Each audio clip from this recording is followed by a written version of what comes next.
Welcome to Sanny's Fuendi's YouTube channel.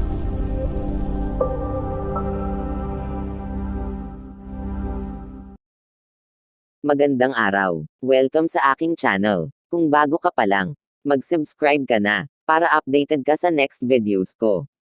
Kung ikaw ay gustong kumuha ng QR code dito sa Davao City at wala kang idea kung anong gagawin, pues para sa iyo ang video na ito. E-click lang ang link na matatagpuan sa description sa baba ng video na ito. At kung na-e-click nyo na, umpisahan na natin. Punta na tayo sa personal at e-click lang natin.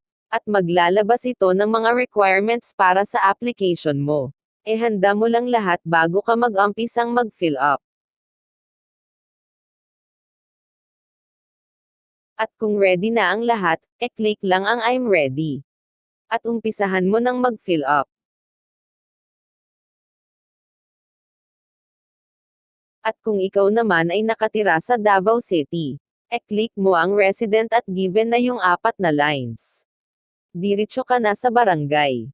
Note: huwag maglagay ng abbreviation ng barangay. Kompletohin mo ang spelling.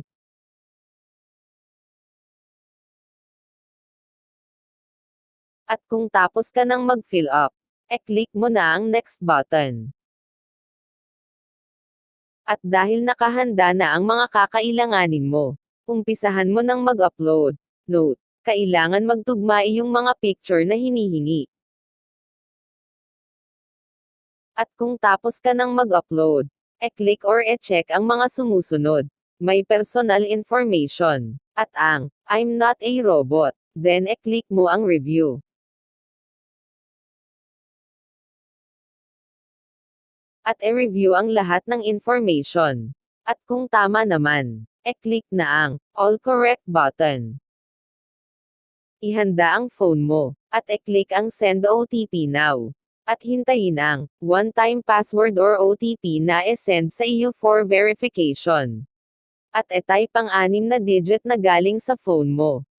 At e-click ang Submit button. Congratulations! Mayroon ka ng QR code ID.